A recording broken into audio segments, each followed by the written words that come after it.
Falar sobre a chave que atrai o livramento de Deus. Desde quinta-feira eu estou pregando sobre livramento e Deus hoje me deu uma outra palavra. Se você não escutou a live dos primogênitos, você pega lá dos primogênitos e escute depois na sua casa, porque tem segredo de Deus aí. Deus está entregando o segredo. Eu preguei a mesma palavra de uma dimensão diferente que o meu pai, o apóstolo Isam, pregou. E eu falei para ele no final, eu falei, puxa, a palavra que Deus deu para pregar hoje na live é a mesma palavra que você pregou de púlpito na quinta-feira. Só que com uma outra ótica, sobre uma outra perspectiva. Isso é tremendo em Deus. O que eu estou dizendo é que o Espírito Santo está falando, e nós precisamos estar atentos ao que o Espírito Santo está falando. Se nós não andarmos no profético, nós somos facilmente desligados. A chave que atrai o livramento de Deus é o tema da mensagem dessa noite. Você precisa conhecer a chave. Para que você entenda essa chave, eu quero que você entre comigo no livro do profeta Jonas. Abra em Jonas, capítulo de número 3. Jonas, capítulo de número 3.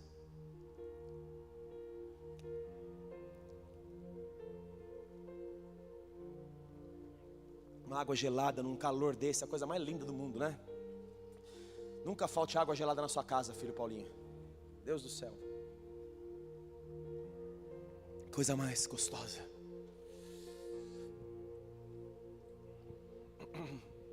Você conhece a história de Jonas, que não queria ir, rejeitou o que Deus havia dito. E porque Jonas rejeitou o que Deus havia dito para que ele fosse a Nínive e pregasse que Nínive iria sucumbir, porque Deus amava aquela cidade. Diga, Deus ama o pecador. Deus amava a cidade de Nínive, que estava completamente tomada de pecado. Ele manda um profeta de alto gabarito, que sabe ouvir a voz de Deus, para que esse profeta de alto gabarito, que sabe ouvir a voz de Deus, fosse a Nínive.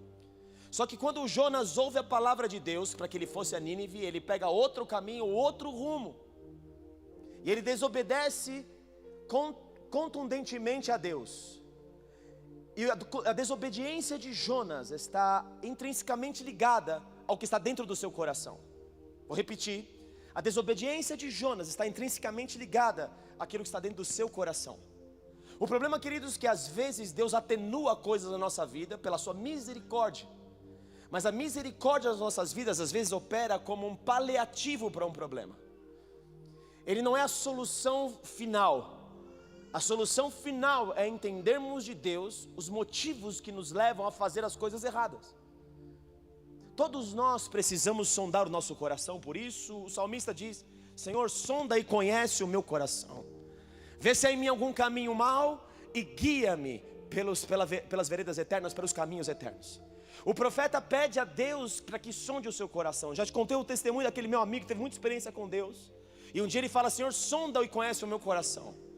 E ele estava na cama deitado, no escuro. De repente ele vê um scanner do céu vindo, um scanner mesmo, todo verde, quadriculado, e passar verde assim no peito dele, e passa para cima e para baixo. Deus dizendo: eu estou vendo o que está no seu coração.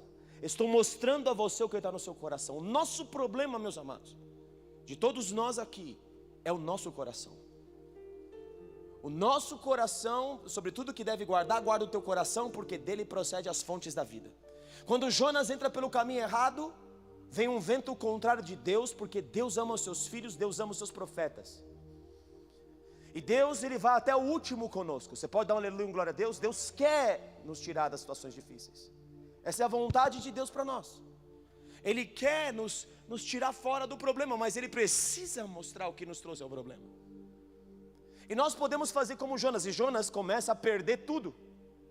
O barco começa a perder. As pessoas que estão com Jonas, porque o propósito de Deus é com Jonas, e Deus não está se importando muito, e me entenda isso, com as pessoas que estão junto com você no barco, e elas estão sofrendo também. Porque o trigo está sendo jogado fora, os alimentos estão sendo jogados fora, havendo perda financeira no barco. E Deus não está preocupado nem com a perda financeira, e nem muito com os incrédulos, embora Ele vá usar esse cenário para converter os incrédulos, porque os incrédulos que estão no barco com Jonas percebem. Jonas está tão mal que ele está dormindo no porão do navio. Às vezes nós estamos tão mal, queridos, que nós estamos dormindo quando está acontecendo tudo à nossa volta, porque nós estamos com o nosso coração no lugar errado. E eles vão acordar Jonas. Imagina, querido, o barco quase indo a pique, um vento contrário, uma tempestade, e Jonas dormindo no fundo do barco. Porque assim é todo aquele que se deixa ser governado pelos seus problemas, pelas suas situações, quando nós nos ensimesmamos em nós mesmos. Ainda que seja um pleonasmo vicioso, ensimesmamos em nós mesmos. Quando a gente fica olhando para a gente, para dentro da gente. E Jonas está lá para ele. Por que ele está olhando para ele? E começa a ver a perda, os caras falam: o que está acontecendo aqui? Vamos clamar ao nosso Deus, vamos lançar sorte, vamos fazer um búzios aqui, vamos lançar tarô, vamos ver o que está acontecendo aqui, vamos ver se o nosso Deus nos responde, que raio que está acontecendo aqui. E eles lançam lá o tarô deles, seja lá o que foi que ele lançou, lançaram sortes. E quando eles lançam sorte, a sorte cai sobre quem? O Jonas, o problema do navio. E quando o Jonas fala que eu sou o servo do Deus que criou os céus e a terra e o mar, os céus e o mar e a terra, os céus e a terra, e nós estamos nessa situação aqui por causa de mim, por causa de Moá. É por mim. Os caras falam: mas isso é um problema, Jonas, vamos resolver o problema. Chupt, lança Jonas no mar. Eles se convertem a Deus. Eles começam a oferecer sacrifícios ao nosso Deus. Deus está pouco se importando com a perda, com o barco. Ele quer profeta e Ele quer as outras vidas que estão emaranhadas. Jonas é lançado no mar. Há um pseudo arrependimento na vida de Jonas no capítulo 2. Fui lá para as correntes da terra, fui até o abismo. O cara foi lá para o inferno do inferno, dentro da barriga do peixe, estava fora da vontade de Deus. E Deus estava tratando com o profeta, vamos tratar com o profeta. Aí o profeta fala umas palavras lá para Deus. Deus falou: tá bom, eu vou acreditar em você, vou dar um voto de confiança para você, Jonas. Vamos lá mais uma vez, vamos ver se você resolve a situação. A situação que te trouxe aqui. E o tema dessa mensagem dessa noite é a situação que nos traz aos lugares. Esse é o tema da mensagem dessa noite. E aí Jonas, no capítulo 3, no versículo 10, viu Deus o que fizeram, como se converteram do seu mau caminho, e Deus se arrependeu. Quando Jonas prega em Nínive, o peixe vomita ele em Nínive, ele vai lá, prega em Nínive, e Nínive se arrepende. Olha o que esse profeta carregava, queridos. Às vezes nós carregamos coisas de Deus que nem nós entendemos. E ele diz: viu Deus o que fizeram, como se converteram do seu mau caminho, e Deus se arrependeu do mal que tinha dito lhes faria e não o fez. Arrependimento move Deus, mas não é essa a chave. Não é essa a chave. Arrependimento é importante, e é o mais importante é o profeta entender, você entender o que está dentro do seu coração. E então vai vir o capítulo 4. E é aqui que você precisa prestar atenção. Com isso desgostou-se Jonas extremamente, e ficou irado. E orou ao Senhor e disse: Senhor, olha o problema de Jonas, está aqui, ó. Preste muita atenção no que a pessoa diz. Não foi isso que eu disse estando ainda na minha terra? Eu tinha razão, eu falei para o Senhor. Jonas começa a razoar com Deus. Eu não disse para o Senhor que o Senhor é o quê? O que o Senhor é? Eu disse: por isso me adiantei, fugindo para Tarsis, pois sabia que és Deus clemente e misericordioso, e tardio em irar-se, e grande em benignidade, e que te arrependes do mal. Eu sei quem é o Senhor. Pior de tudo, Jonas conhecia o Senhor, mas o Senhor não podia transformar Jonas. O problema de Jonas era o coração dele. Não adiantou o peixe vomitar ele de volta.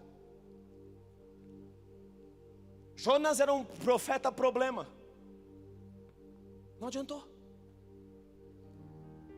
Queridos, para tudo agora na sua vida. Essa mensagem não é para uma pessoa, é para todas nós. Para tudo na sua vida, entenda os motivos de Deus. Não trate os motivos de Deus como paliativos na sua vida. Houve um paliativo, Deus faz Jonas voltar, vomita ele de volta. Estou tendo que vomitar porque esse aí mesmo que eu tenho que usar. Eu não tenho outro profeta do gabarito de Jonas que ouve a minha voz, que me conhece, e que sabe que eu sou misericordioso, que sabe que eu sou bom. Mas ele não quer ser transformado por quem eu sou, ele quer continuar sendo Jonas. Ele quer continuar vivendo os seus problemas, ele quer continuar com a sua honra profética. O que é a honra profética de Jonas? Se eu falar e não acontecer, eles podem me apedrejar, porque eu sou profeta. O profeta profetizava em frente do sinédrio. E se houvesse erro no que o profeta profetizou, ele era apedrejado pelo sinédrio. O profeta que profetizou e não se cumpriu, não tinha temor dele. Deuteronômio capítulo 18. Apedreja ele, mata o profeta. Jonas talvez estivesse preocupado com a sua própria vida, com a sua reputação, com a sua história. Ele não estava preocupado em ser transformado por Deus, e nem entrar no profundo da sua questão, nem de entrar no âmago da sua questão. Ele aceitou o paliativo, ele se pseudo arrependeu, pediu lá um perdão para Deus, e Deus é bom, queridos. Tudo isso que Jonas falou é verdade, Deus fez isso com ele. Exatamente isso, vomita ele de volta. Vamos dar mais uma chance para o cidadão, vamos ver se tem jeito para o Jonas. Às vezes Deus tem que nos vomitar de volta.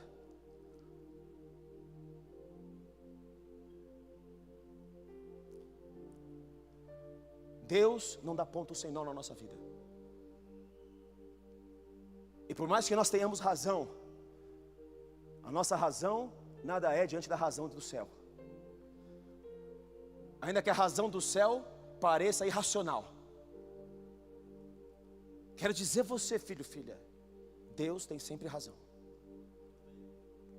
Então já começa dizendo assim: Senhor, eu não tenho razão, eu estou apresentando razão para o Senhor, mas aí acontece o quê? Peço-te, pois, Senhor, tira a minha vida. Agora ficou magoado de vez com o céu. Está bravo o profeta. Profeta melancólico. Porque melhor me é morrer do que viver. A minha reputação agora caiu. O Senhor disse para eu pregar para Nínive, eles se arrependeram. Meu Deus, que glória, Nínive inteira se arrependeu, Deus poupou uma cidade. E o profeta está falando: agora minha reputação já era. Porque o Senhor é tudo isso que eu sabia que o Senhor era. Então eu não queria ir obedecer, porque eu sabia que o Senhor ia perdoar eles. E eu não quero perdão, eu quero sangue. Eu me lembro de Tiago e João dizendo: Senhor, não receberam o Senhor em Samaria, quer que a gente manda cair fogo do céu e consuma essa cidade? E Jesus fala: mas vocês não sabem que espíritos são? Porque o Filho de Deus não veio destruir a terra, veio salvar. E disse o Senhor: é razoável essa tua ira? Olha como Deus ainda conversa com a gente, né? Como Deus, Ele é humilde. Como Deus é humilde, queridos. Que caráter mais lindo. Estou razoando com Ele. Você está brigando comigo? É razoável, filhão, essa sua ira? Então Jonas saiu da cidade e assentou-se ao oriente da mesma. E ali fez uma enramada e repousou debaixo dela, todo nervosinho, todo iradinho, à sombra, até ver o que aconteceria à cidade. Então fez o Senhor Deus nascer uma planta que subiu por cima de Jonas, para que fizesse sombra sobre a sua cabeça, a fim de o livrar do seu desconforto. Jonas, pois, se alegrou em extremo por causa da planta. Mas Deus, nos dias seguintes, ao subir da alva, enviou um verme, o qual feriu a planta, e esta se secou. Em nascendo o sol, Deus mandou um vento calmoso oriental. O sol bateu na cabeça de Jonas. Devia estar que nesses dias aí fora, sol a pino. Eu li uma mensagem ali, uma tirinha, só a chamada da mensagem, que morreu uma menina ontem no show de não sei quem aí, que eu nem conheço também. Pensei que Swift era carne, e é o nome de uma cantora. Não sei mesmo quem é, filhos, não sei, de verdade não sei. E a menina morreu no show da Swift. O Jonas acho que estava quase morrendo aqui. O sol bateu na cabeça de Jonas, de maneira que desfalecia, pelo que pediu para si a morte, dizendo: melhor me é morrer do que viver. Então perguntou Deus a Jonas de novo: eu estou trabalhando você, Jonas, para ver se você vai entender o que eu quero que você entenda. É razoável a tua ira por causa da planta, cidadão? E ele respondeu: é razoável a minha ira até a morte. Não, meu Deus do céu, que coraçãozinho duro desse Jonas. Que encardido esse profeta Jesus. Tornou o Senhor: tens compaixão da planta, você tem misericórdia da planta, que não te custou trabalho, a qual não fizeste crescer, que numa noite nasceu e numa noite pereceu. E não hei eu de ter compaixão da grande cidade de Nínive, em que há mais de 120.000 pessoas que não sabem discernir entre a mão direita e a mão esquerda, e também muitos animais? Às vezes, porque você está aqui, profeta, tem uma nação esperando, uma cidade esperando, por você. Por você, por você, por você, por você, por você, por você, por você. Tinha que ser Jonas. Aquele chamado era de Jonas. Mas Jonas não queria ver o seu próprio coração. Nem Deus ensinando misericórdia para ele, ele aprende. Misericórdia quer e não sacrifício. Misericórdia é você ter misericórdia de quem te deve. Há uma diferença de graça e misericórdia. Graça é o que nós não merecemos e Deus nos dá. Isso é graça. Favor imerecido. Graça é eu não merecia ser salvo, eu não merecia o céu, eu não merecia Jesus morrer na cruz por mim, e Ele fez tudo de graça por mim, para eu não ter que pagar preço nenhum. Isso é graça, é favor imerecido. Misericórdia é o que eu mereço e Deus não me dá. Eu mereço o inferno, eu mereço o lago de fogo e enxofre, eu mereço perecer para sempre, e Deus tem misericórdia de mim, e Ele não permite que eu sofra isso. Vou exemplificar a misericórdia, falei isso até na live da quinta-feira. Misericórdia é como aquele, você está num país onde existe sentença de morte para quem é pego em flagrante de assassinato. E você está sujeito às leis desse país. E um dia você perdeu a cabeça, foi lá e atirou na pessoa, a sangue frio, matou a pessoa. E nessa hora você deu um azar, porque tinha um policial e vendo tudo, e pegou você com a arma na mão, viu você atirando, e pronto, você chegou diante do juiz. E o policial de testemunha, ele falou: eu vi, foi o cidadão aqui, ele matou o outro, a sangue frio, essa é a arma do crime. Aqui no nosso país a sentença é, ele é o promotor, a sentença é, ele tem que morrer também, cadeira elétrica para ele. E o juiz fala: sabe uma coisa, eu não quero cadeira elétrica para ele, eu vou dar uma outra chance para ele. Misericórdia é aquilo que eu mereço e Deus não me dá. Isso é misericórdia. Deus queria ensinar a Jonas misericórdia, compaixão, amor. Queria que Jonas não estivesse olhando para si mesmo, para a sua reputação, para as coisas que iam acontecer consigo, para as coisas que ele desejava, para as suas razões, para os seus disclaimers espirituais. Eu não quero que você olhe para você. Eu preciso te ensinar coisas, Jonas. Eu preciso que você conheça a mim. Nosso problema é o problema de Jonas, e a gente olha para nós. Como deve olhar um homem de Deus? 2 Coríntios capítulo de número 1. Agora estamos diante de um outro profeta. O nome desse é Paulo. É o apóstolo Paulo. Esse aqui eu quero dar um abraço, um beijo na bochecha dele no céu. Eu estou louco para conhecer o Paulo. Eu não sei se você está, mas eu estou falando: Paulo, muito obrigado. Obrigado pelas suas revelações. Obrigado pela forma como você escreveu. Obrigado por você deixou para nós há 2000 anos atrás. Muito obrigado, Paulo. Bendito o versículo 3, seja o Deus e Pai de nosso Senhor Jesus Cristo, Pai de misericórdias. Quem é Deus? Pai de misericórdias. Você precisa conhecer o Pai das misericórdias, filho.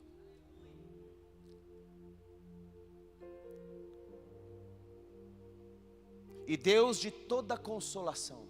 Eita glória. Ele não só tem misericórdia, como Ele te consola. É Ele que nos conforta em toda a nossa tribulação. Eu passo tribulação, e o céu, e o Deus do céu, que é o Pai das misericórdias e consolações, para o céu, para me consolar. Vamos lá, filhão. Vai dar. Vai dar certo. Eu estou com você nessa. Vamos lá. Acredita.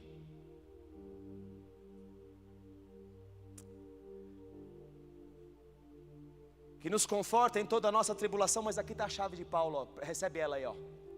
Para podermos consolar os que estiverem em qualquer angústia. O foco não está em mim, está no outro, aleluia. Eu estou passando isso para eu poder ser instrumento para falar para a menina de 18, que quando eu tinha 18, Deus fez isso em mim. Ele pode consolar você. Ele não está olhando para a sua roupa, para as suas vestes, filha de prostituta. Ele está olhando, filha, para o teu coração, e eu preciso chegar no teu coração. Ele teve misericórdia de mim, e eu estou aqui para ter misericórdia e consolar você, porque Ele me consolou. Eu passo tribulações, não por causa de mim, para eu olhar para mim e falar como as coisas da minha vida estão ruins.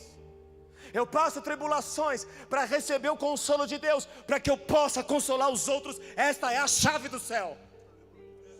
Essa é a chave do céu. Entenda a tribulação na sua vida. E para de chorar. Entra na tribulação na sua vida e deixa Deus te consertar. Entra na tribulação na sua vida e fala: quem é que eu vou poder ajudar? Porque o consolo que eu estou recebendo, outros serão consolados. Dá um glória a Deus nessa casa.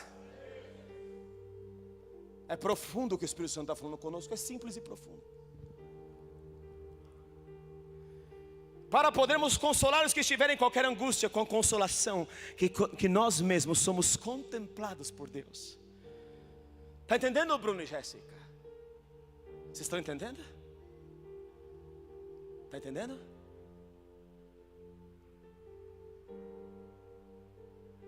Felipe e Rafa, estão entendendo, meus filhos? Porque assim como os sofrimentos de Cristo se manifestam em grande medida a nosso favor, sofrer é favor e merecido de Deus em nossas vidas. Dá glória a Deus.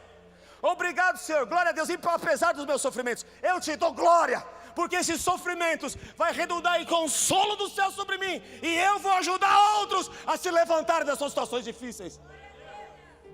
Obrigado pelo sofrimento. Obrigado se eu estou sofrendo, o Senhor está me lapidando. Obrigado se eu estou sofrendo, é porque eu preciso sofrer. Porque o meu próprio Senhor Jesus aprendeu a obediência por meio daquilo que sofreu. Hebreus capítulo 5, versículo 8. Jesus teve que aprender a obedecer sofrendo. Quem sou eu e quem é você para não sofrer? Crente do século 21. O crente do século 21 é crente mimimi.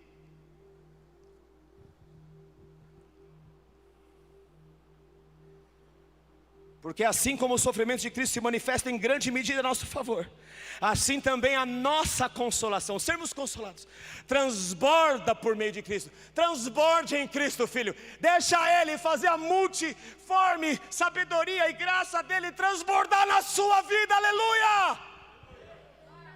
Aleluia! Mas se somos atribulados, é para o vosso conforto.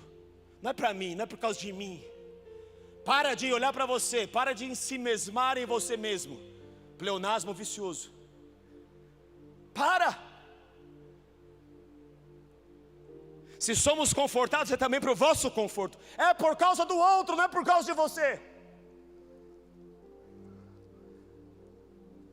É por causa de quem você vai estender a mão para levantar, não é por causa do seu problema. Enquanto você olhar para você, você vai ficar que nem Jonas, reclamando, respondão, resmungão. Enquanto você não entrar no quarto e olhar para dentro de você, entender o que está errado aí dentro, você vai ficar andando de passo em passo, baby steps, passinho de bebê.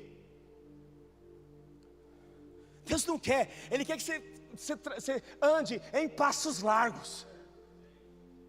Eu andei lá nas igrejas agora que Paulo ganhou, a passos largos.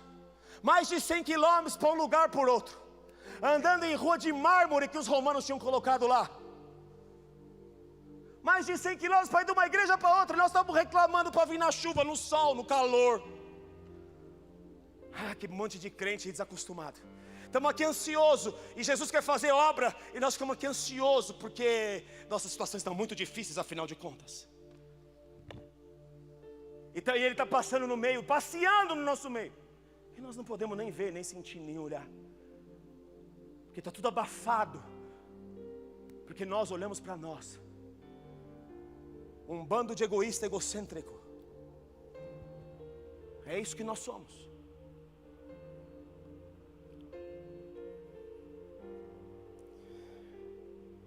Mas se somos, versículo 6 de novo, atribulados, é para o vosso conforto e salvação. Se somos confortados, é também para o vosso conforto. É para você, não é por mim. É pelo amor, não é para mim. O amor não é egoísta, o amor não busca os seus próprios interesses. O qual se torna eficaz, suportando vós com paciência os mesmos sofrimentos que nós também padecemos. Paulo era rico, queridos. Você sabia que Paulo é rico? Era rico. Era de família de nobres. Mas ele falou: eu tanto sei estar rico e abastado quanto passar necessidade. Tudo posso naquele que me fortalece. Está entendendo quem é Paulo? Vou ficar reclamando do sofrimento aqui? A nossa esperança a respeito de vós está firme, sabendo que como sois participantes dos sofrimentos, assim os sereis da consolação. Está difícil aí? Há um consolo vindo do céu sobre a sua vida, para você consolar outros, aleluia! A nossa esperança a respeito de vós está firme, sabendo que como sois participantes dos sofrimentos, assim sereis da consolação, porque não queremos, irmãos, que ignoreis a natureza da tribulação que nos sobreveio na Ásia, porquanto foi acima das nossas forças, a ponto de desesperarmos até da própria vida. Não tinha jeito de sair. Estou lá na voragem do mar, 3 dias e 3 noites, não estou vendo ilha, não estou vendo nada. Contudo já em nós, eu nadei lá no mar Egeu. Eu com o Ale Riso, que nem está aí hoje. Lá nesses mares, que para eles era tribulação, para nós estava dia de sol, bonito, gostoso. Contudo já em nós mesmos tivemos a sentença de morte, para que não confiemos em nós. Sai do self-control. Sai do controle em você mesmo. Tira o controle da sua mão. Solta a rédea para o seu cavalo andar. Para que não confiemos em nós, e sim no Deus que ressuscita mortos. Se eu estou morto, eu tenho que depender do Deus que ressuscita morto, aleluia. Se o casamento faliu, eu tenho que confiar em Deus que ressuscita casamento, a glória a Deus. Se a empresa faliu, eu confio no Deus que ressuscita a empresa. Se o ministério faliu, eu confio no Deus que ressuscita morto. Ele ainda ressuscita morto. Ele ainda é a ressurreição e a vida, na glória a Deus. É isso que Ele é. Mas se eu ficar ensimesmado aqui, meu problema, minha situação, meu Jonas, meu barco, minha razão, meu racional, o que eu penso, o que eu quero, a minha razão espiritual, o que eu acho, aí vai ficar lá que nem Jonas, olhando para si e não olhando para o outro. Quando você olha para si, você perde a visão.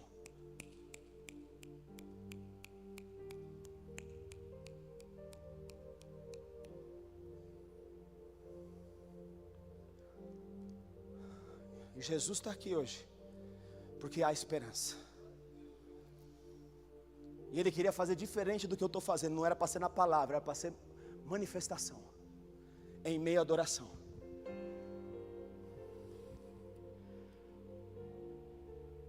Contudo, já em nós mesmos tivemos a sentença de morte, para que não confiemos em nós, e sim no Deus que ressuscita os mortos, o qual nos livrou e livrará de tão grande morte, em quem temos esperado. O coração de gente que é livre, o tema da mensagem, a chave que atrai o livramento de Deus, é o seu coração não está voltado para você, está voltado para o próximo.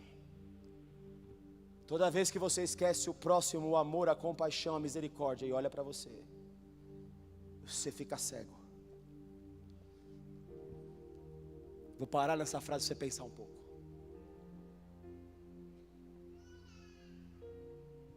Enquanto eu tomo a água gelada do Paulinho.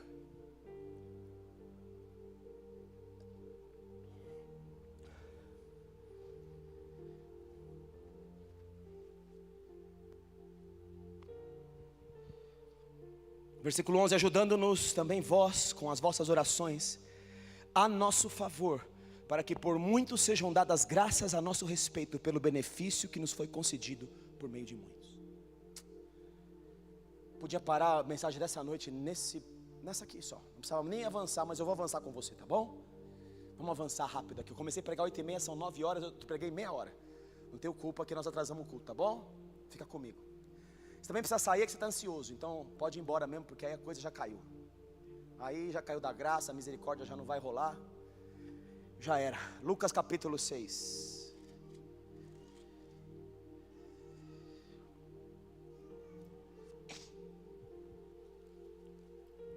Versículo 20.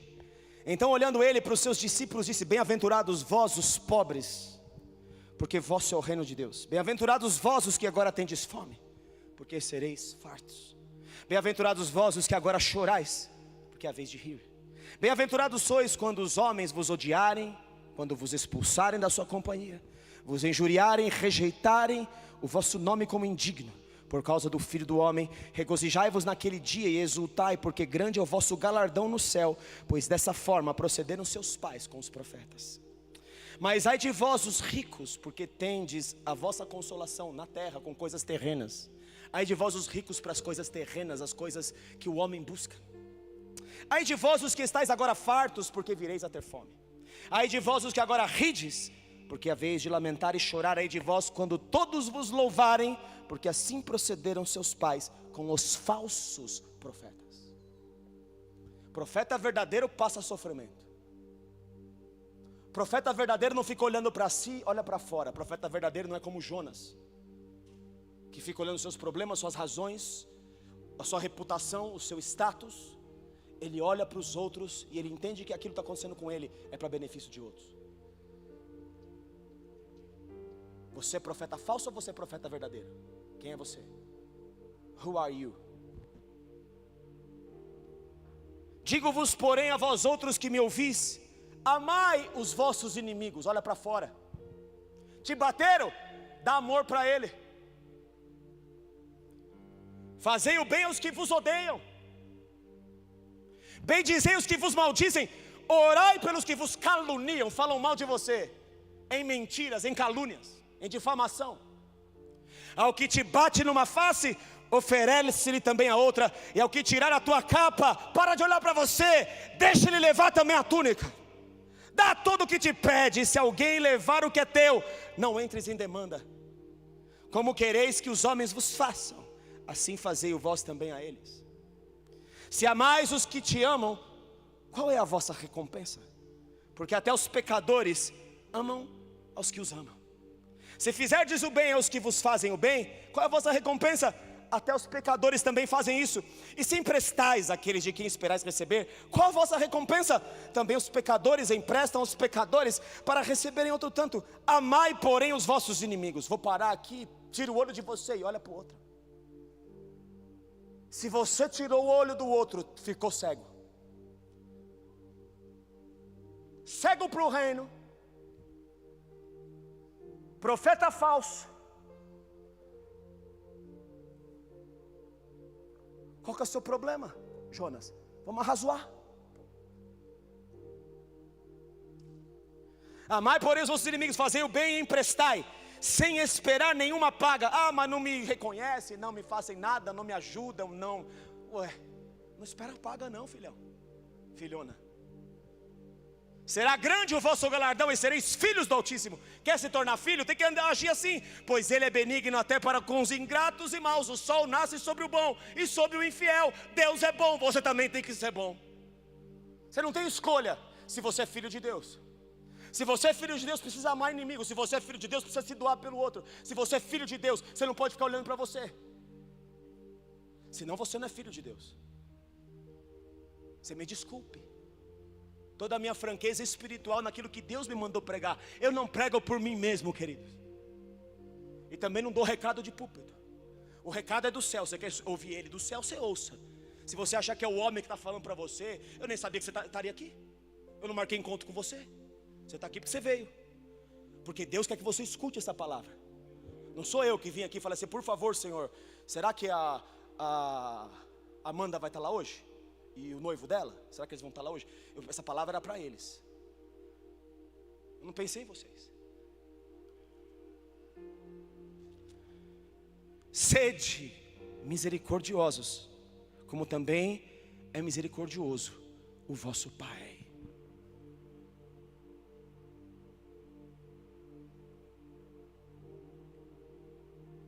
Quem está me devendo, eu vou pagar ele com outra moeda, vou dar outra face, vou dar outra capa, vou dar túnica, vou amar. É assim que eu pago. Assim que se paga no reino. A ninguém devais coisa alguma, a não ser. Obrigado. Alguém disse o amor.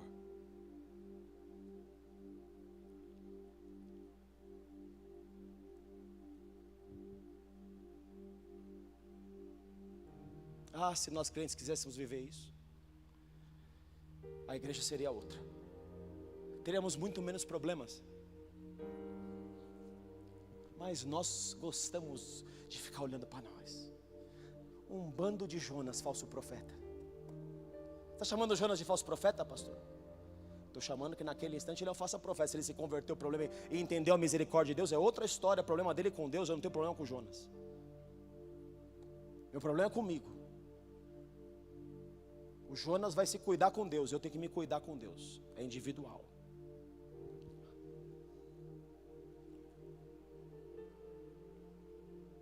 Sabe o que eu mais admiro na sua pastora? Ela é assim.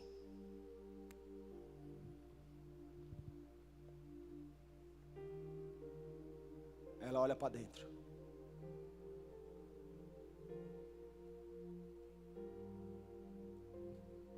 Ela quer mudar internamente. Ela quer fazer a vontade de Deus, custe o que custar. Isso é que eu mais admiro na sua pastora. Minha esposa, a quem eu fui agraciado de ter como mulher.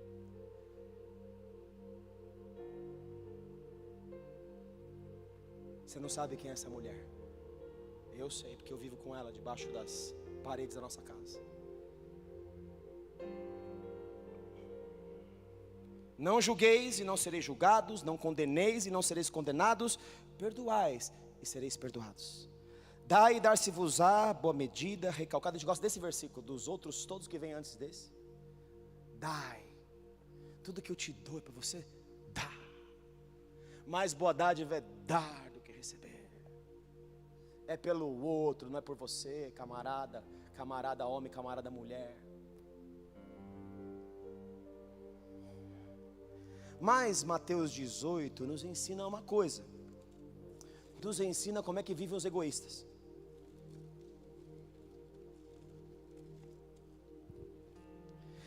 Versículo 21. Então Pedro, aproximando-se, lhe perguntou: Senhor, até quantas vezes meu irmão pecará contra mim que eu lhe perdoe? Estou muito bem na fita, já perdoei umas 5. Até 7 nós estamos na história aí, Senhor Jesus. Isso aqui tem uma revelação profunda que não é isso aqui. 70 vezes 7 é o final dos tempos. Mas, respondeu Jesus, não te digo que até 7 vezes, mas até 70 vezes 7. São 70 semanas de Daniel, 70 semanas de anos. Eu vou perdoar o homem até 70 vezes 7. Quando acabar 70 vezes 7, fechou a minha misericórdia e entrou a minha ira. Tá? A revelação de graça aqui para você, recebe. Quem entendeu, entendeu. Quem não entendeu, vai entender no livro depois. Fecha parênteses. Por isso o reino dos céus é semelhante a um rei que resolveu, estou no último capítulo do livro. Último. Fui lá para a Turquia por causa do último capítulo do livro. Por isso o reino dos céus é semelhante a um rei. Por que Jesus não podia me mostrar aqui no Brasil, com o Rodrigo Silva lá na internet? Seria muito fácil. Mas ele falou, não, vai lá para a Turquia, cidadão. Pega 14 horas de voo. Fica com o seu parte traseira quadrada. Senta no meio do avião. Porque entrou um homem no meio, entre eu e a minha esposa. E aí eu estava no corredor, falei, tá bom, vou ter que sentar ali. Aí eu fui para o sacrifício, você não sabe o que é isso. 14 horas sentado, para quem não tem uma retaguarda como eu, querido, fiquei quadrado, cheguei quadrado no Brasil. Difícil, rapaz, olha. Mas fomos lá para a Turquia, para receber uma revelação. Mas glória seja dada o nome do Senhor, porque Ele é que me mandou lá. E eu falei, eu não quero ir, mas eu não sou Jonas, o Senhor me mandou para a Turquia, é para a Turquia que eu vou. Vamos para a Turquia. Depois de 2 semanas viajando, eu não queria viajar, eu queria ficar aqui na minha casa, na rede, que eu nem tenho, né? Mas eu queria ficar descansando. Eu queria entrar nos dias de Noé, entrar no descanso de Deus, ficar ali da boa, oh glória a Deus, assistindo maratonando numa série, mas eis que vou para a Turquia. The Chosen, assistindo The Chosen, e não, vamos lá para a Turquia. Glória a Deus, tenho saúde para isso, não é mesmo? Agora, se eu não vou, sei lá o que pode acontecer aqui no Brasil. Eu sei que teve um negócio aí, a gente estava lá e foi quando teve aquela ventania, acho que eu seria levado pelo vento que nem a Dorothy lá do Mágico de Oz. Já ia ser arrebatado que nem Elias no redemoinho. Elias só foi para o redemoinho porque não estava na hora dele, mas ele foi antes da hora porque estava também desobedecendo o cidadão. Estava olhando para ele, só eu fiquei. Olha aí, olha como Deus fala na revelação, né? Dos profetas de Israel e procuram tirar minha vida.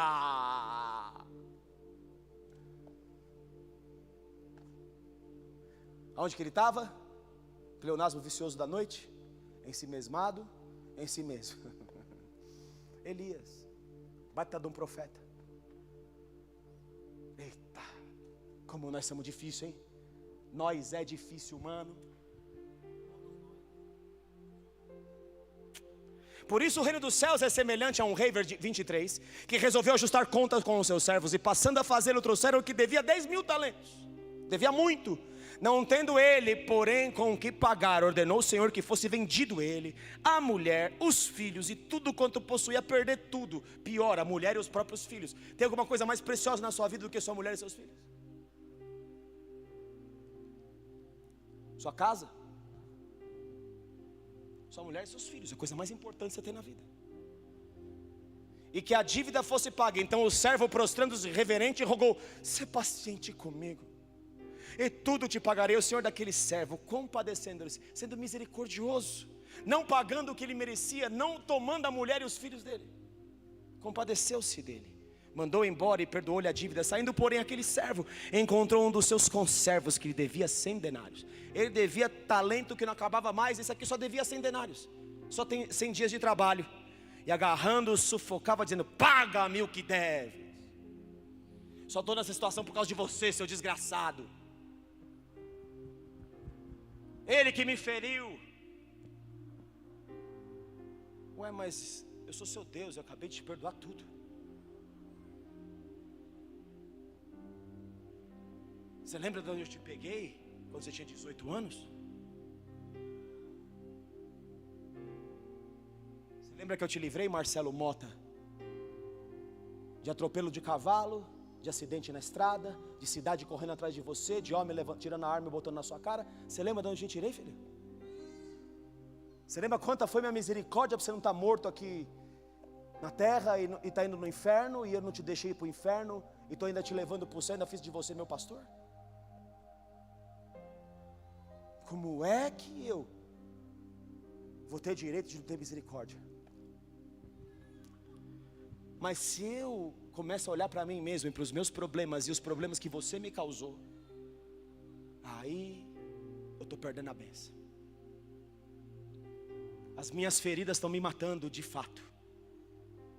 Ele entrando, tanto não quis antes, indo-se o lançou na prisão até que saudasse a dívida. Vendo os seus companheiros o que se havia passado, entristeceram-se muito e foram relatar ao seu senhor tudo o que acontecera. Então seu senhor, chamando-lhe, disse: "Servo malvado, perdoei-te aquela dívida toda, porque me suplicaste. Não devias tu igualmente compadecer-te do teu conservo, como também eu te compadeci de ti?" Jonas, eu tirei da barriga do peixe, botei você na cidade. Era para você ter compaixão daquele que não discerne a mão direita da esquerda, e você está lá falando que eu devia destruir todo mundo lá? Porque eles feriram, e porque sua reputação foi ferida, e porque as suas razões foram subjugadas. Eu ainda estou falando: vem aqui, conversa comigo. É razoável a tua ira, Jonas? Se Deus não está falando aqui hoje, eu não sei mais. Indignando-se o seu senhor, entregou aos verdugos, demônios. Tem gente que está na mão de demônio por causa da sua atitude. Ah, minha vida não vai, as coisas travaram tudo. Está na mão de demônio. E daí? Vai consertar ou vai deixar o demônio solapar? Vai lá buscar no profundo o que está acontecendo, Jonas? Indignando-se o seu senhor, entregou aos verdugos até que lhe pagasse toda a dívida. Assim também meu Pai Celeste vos fará, se do íntimo não perdoardes cada um ao seu irmão. Daniel capítulo 4. Alguém esses dias, não sei nem quem foi, me soltou esse texto no ar aí. Alguém sonhou que eu falava esse texto para alguém. Estou lembrando do sonho, teve um sonho. Eu estava no caminho com a Mary. Mas quem foi que sonhou? Malu. E eu falava esse texto para ela, é para hoje. Aliás, cadê a Mary? Fala para ela que ela tem que escutar essa pregação. Não sei nem o que está acontecendo na vida dela, nem onde ela está. Talvez viajou, não sei. Mas fala para ela, tá bom? Porque as coisas de Deus não são por acaso. Lembrei agora, nem lembrava.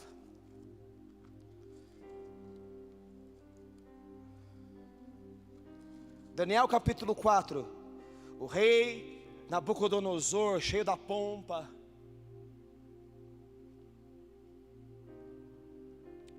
ensoberbado,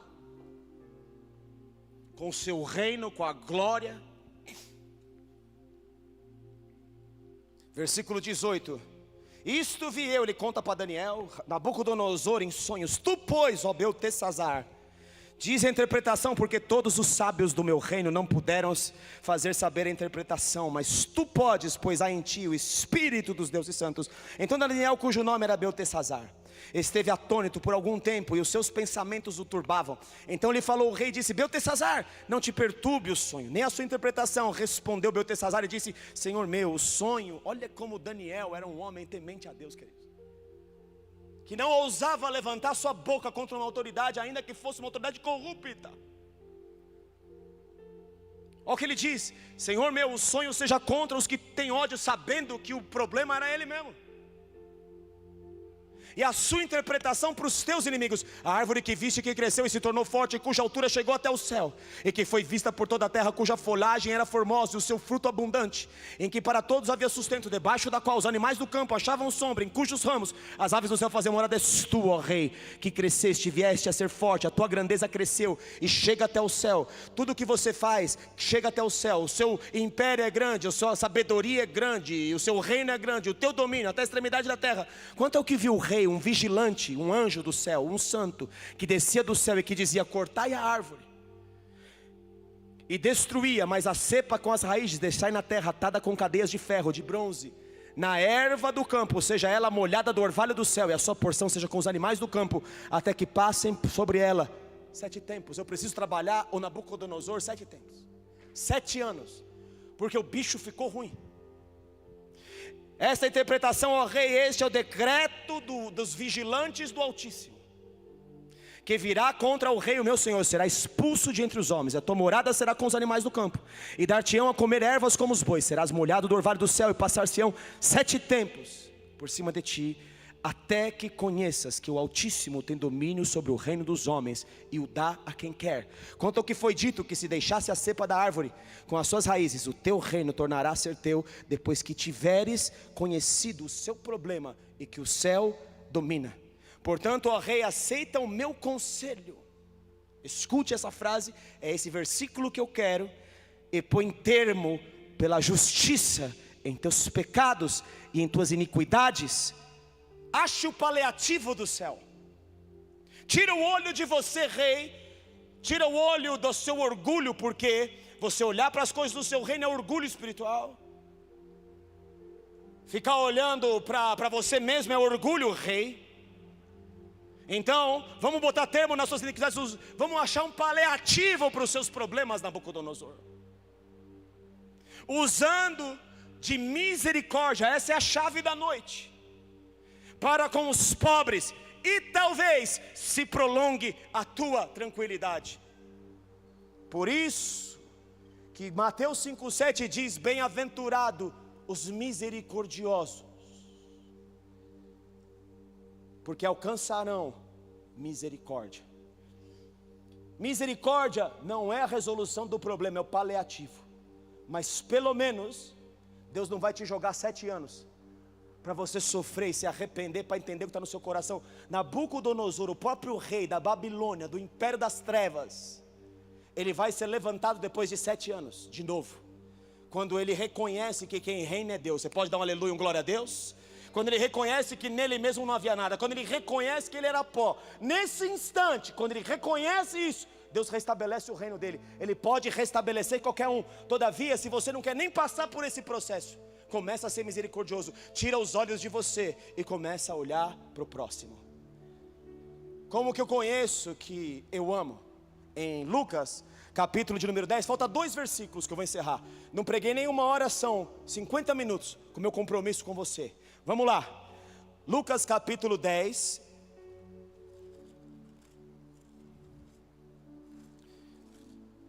Parábola do samaritano. A partir do versículo, vou pegar um pouco antes aqui.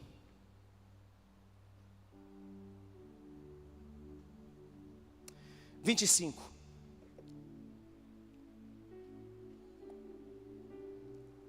E eis que certo homem, intérprete da lei, só vou ler mais 2 capítulos, esse aqui e o Lucas 19 acabamos, tá bom? E eis que certo homem, intérprete da lei, se levantou com o intuito de pôr Jesus à prova e disse-lhe: Mestre, que farei para herdar a vida eterna? Estamos falando de céu aqui. Então Jesus lhe perguntou: o que está escrito na lei, como interpretas? A isso ele respondeu: amarás o Senhor teu Deus de todo o teu coração, de toda a tua alma, de todas as tuas forças e de todo o teu entendimento. E agirás de misericórdia, ou amarás o teu próximo como a ti mesmo. Olharás para o próximo. Quem diz que ama a Deus e não ama o próximo, ele é mentiroso e ele não ama a Deus. Porque se você não ama, o que diz 1 João capítulo 4, aquele que você vê com os seus olhos, como é que você pode dizer que ama a Deus a quem você não vê? Se eu não exerço misericórdia, se o que eu estou olhando é para mim, o amor não é egoísta, o amor não arde ciúmes, o amor não busca os seus próprios interesses, que amor é esse que eu estou vivendo? Se o amor são os meus problemas, é o amor para resolver as minhas situações, esse amor não é amor, isso é egoísmo, é outro nome, isso é orgulho, isso é tirar as coisas da mão de Deus e botar no seu controle, e isso é perder o controle da sua vida e se tornar um cego como Nabucodonosor se tornou. Porque um ano depois ele vai fazer as mesmas coisas, os mesmos erros ele vai cometer. Ele vai dizer: não é esta Babilônia, o reino e meu reino, olha o que eu estabeleci. E nessa hora um anjo vem, o vigilante vem e fupt, corta o reino dele, corta tudo e transforma ele num animal. Eu não quero que ninguém aqui se transforme em animal. Amém, meus filhos? Não quero que unha nasça em ninguém, pena. Eu não quero isso. Por isso estou pregando essa palavra nessa noite. Então Jesus disse: respondeu-te corretamente. É só você fazer isto e está tudo certo na sua vida. Faça isso e viverás. Ele, porém, querendo justificar-se, perguntou a Jesus: quem é o meu próximo, queridão? Olha como as pessoas arrasam com Deus, né? Eita, coraçãozinho duro que é o nosso, né? Jesus prosseguiu dizendo: certo homem descia de Jerusalém para Jericó, e veio a cair em mãos de salteadores, os quais depois de tudo lhe roubarem e lhe causarem muitos ferimentos, retiraram-se e deixando-o semi-morto. O diabo veio para roubar, matar e destruir. Ele está matando pessoas aí fora, e você está olhando para os seus problemas. Você que experimenta a misericórdia, a bondade de Deus, o consolo de Deus. Casualmente descia um sacerdote saindo de costas para o reino de Deus, olhando para Jericó, o lugar da prostituição, que Deus falou que quem levantasse aqueles muros seria destruído. O sacerdote está olhando, em vez de estar olhando para o reino de Deus, ele está olhando para o pecado, está olhando para as coisas próprias, não está nem aí para as coisas dos outros. Ele passa de largo, porque ele não está nem aí para o que está acontecendo na vida do irmão, ele está aí para o que está acontecendo com ele. Aliás, o coração dele está indo em rumo ao pecado, rumo a Jericó. É esse o coração do sacerdote. Passou de largo. Versículo 32, semelhantemente um levita, um adorador, descia por aquele lugar e vendo, deixou o irmão ali na sua necessidade, olhando para si, para os seus problemas, ensimesmado em si mesmo. Certo samaritano, que não era nem considerado israelita, nem considerado do céu, e esse samaritano é Jesus, que seguiu o seu caminho, passou-lhe perto, só que ele está com as costas para o pecado, para Jericó, está olhando para o reino de Deus, para Jerusalém, compadeceu-se dele. Olha a chave aqui, ó. Seus olhos estão no próximo, não estão em si. Quando você olha para onde Deus está olhando, queridos, Deus pode olhar para você. E chegando-se, pensou-lhe os ferimentos, aplicando-lhe óleo, unção e vinho, redenção, sangue, e colocando sobre o seu próprio animal, levou para uma hospedaria, a igreja, Jerusalém, e tratou dele. No dia seguinte tirou 2 denários, 1 denário, moeda de um dia de trabalho, 2 denários, 2 dias de trabalho, 2 denários, e os entregou ao hospedeiro, dizendo: cuida deste homem. A igreja cuida deste homem. E se alguma coisa gastares a mais, se eu demorar mais do que 2 dias, um dia para Deus são como 1000 anos e 1000 anos como um dia. Se eu demorar 2 anos e 30, 2000 anos e 30, se eu demorar 2000 anos e 50, se eu demorar um pouco mais para voltar, se alguma coisa gastares a mais, eu te indenizarei quando eu voltar. Dá glória a Deus. Trabalha para mim, que eu vou pagar você muito bem, aleluia. Tenha compaixão do próximo, ame ele, e você vai ver o que eu vou fazer na sua vida. Eu vou te pagar muito bem, você vai ter galardão do céu, glória a Deus, aleluia. Vai lá para os pobres, para os necessitados. Talvez a situação na sua vida seja transformada. Atenda ao apelo dos pastores, e talvez Deus tenha misericórdia de você. Qual destes 3 te parece ter sido o próximo do homem que caiu nas mãos salteadores? Respondeu o intérprete da lei: o que usou de, palavra-chave da noite, misericórdia para com ele. Então lhe disse: vai e procede tu de igual modo. E para encerrar, Lucas capítulo 19, tem um homem publicano, não pertencente aos costumes de Israel, não israelita, um Zé Ninguém, um publicano, um riquinho, metido a besta, um Zaqueu. Tinha algo no coração dele. Eu quero te revelar algo do coração de Zaqueu para encerrar nessa noite. Entrando em Jericó, onde está Jesus, vou lá buscar um cara que está dentro do inferno.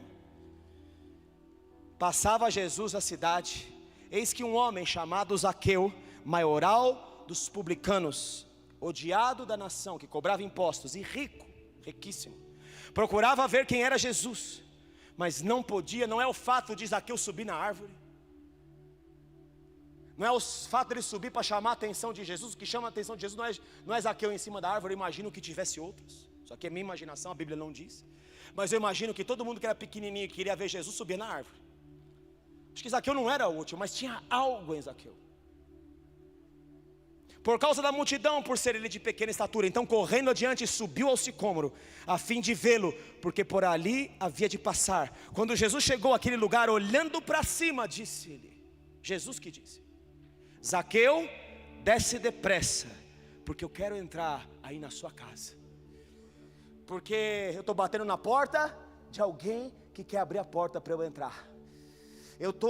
Vou falar com alguém aqui que é pecador, que é publicano, mas esse alguém aí tem algo no coração dele. O que me chamou a atenção, Zaqueu, é o teu coração. Não é que você está aí no alto da árvore, que você é de baixa estatura, que você fez tudo para eu parar. Tem gente que faz tudo para Jesus parar, mas não está com Jesus. Zaqueu tinha algo no coração. Ele desceu e toda a pressa o recebeu com alegria. Todos os que viram isto, olhos dos olhos fechados aqui, murmuravam, dizendo que ele hospedara com um homem pecador. Esse aqui, que tinha religião, está mais perdido que segue em tiroteio. Por isso que fariseu não recebeu Jesus. A religiosidade não vê Jesus passar. A religiosidade não chama a atenção de Jesus. Jesus não pediu para entrar na casa de um fariseu,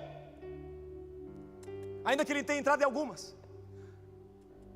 Ele parou por causa de um pecador que estava em cima da árvore, porque tinha algo no coração desse pecador em cima da árvore. Todos os que viram murmuravam, dizendo que ele se hospedara com um homem pecador entre mentes. Zaqueu se levantou e disse ao Senhor: Senhor, resolvo dar aos pobres. Eu estou tirando o olho de mim, da minha riqueza, da minha prosperidade. Não fala que ele roubou aqui, mas ele está dizendo: resolvo dar aos pobres. Eu estou olhando para fora, eu estou tendo compaixão do que não tem. Resolvo dar aos pobres metade dos meus bens. E se em alguma coisa eu tenho defraudado alguém, eu restituo 4 vezes mais. O meu olho não está em mim, Senhor Jesus. O que atraiu o Senhor Jesus é que o olho de Zaqueu estava no pobre, no necessitado, em alguém que ele tenha defraudado, em alguém que ele queria usar de misericórdia, querido. Isso chama a atenção de Deus. Isso para Jesus no meio do caminho. Isso faz Jesus entrar na casa. Isso faz Jesus mudar a estação da sua vida. Porque Ele é o Deus que ainda muda tempos e estações. Viu? Ele entrou aqui nessa noite para mudar a estação, mudar a sintonia. Tira a sintonia de você e bota a sua sintonia na sintonia do céu. Quando eu comecei a ir para o pobre, Deus me deu o nome de um projeto. Projeto 99,1 MHz, sintonizado na frequência do céu. É aquele que deixa 99 para ir atrás da uma perdida. Esse é o projeto do céu, projeto 99,1. Nós vamos estar no projeto 99,1. Para de olhar para você, começa a olhar para fora. E quando você olhar para você, você vai ficar cego. Então Jesus lhe disse: hoje, enquanto ele falou que tinha em Israel um monte que se falava, chamava filho de Abraão e não era, porque Deus não tem nada a ver com a carne. Ele diz: hoje houve salvação nesta casa, pois que também este é filho de Abraão. Dá um aleluia, um glória a Deus. Ele é filho de Abraão pela fé. Ele é filho de Abraão porque ele ama como Abraão amava. Ele é filho de Abraão porque ele age olhando para o outro e não olhando para si. Muitas pessoas estão paralisadas olhando para si mesmas. Muitos. Olhando para suas reputações como Jonas, olhando para suas situações, se tornando profetas falsos. Nós somos casa de profeta. Muito cuidado, filho meu, filha minha. Hoje é um dia de esperança. Hoje é um dia de receber consolo do Consolador, para que você possa consolar outros. Essa é o motivo da tribulação. Quem está com tribulação aqui, este é o motivo da sua tribulação. É receber consolo do céu, como o apóstolo Paulo, que desesperou da própria vida, para confiar não nele, mas no Deus que ressuscita mortos. Eu não sei tudo o que você passou, cada um tem a sua história, a sua situação. O que importa aqui nessa noite é você ganhar olhos de misericórdia. O que importa aqui nessa noite é você olhar dentro de você e falar: Senhor, eu vou buscar o que está dentro de mim. Eu, ainda que eu seja misericordioso e Deus não pese a mão sobre mim, eu não quero paliativo, eu quero entender o que não está legal aqui dentro do meu coração de Jonas. Eu não quero fazer como Jonas, ficar razoando com o Senhor, indagando isso e aquilo outro. Eu quero entender profundamente quem sou eu.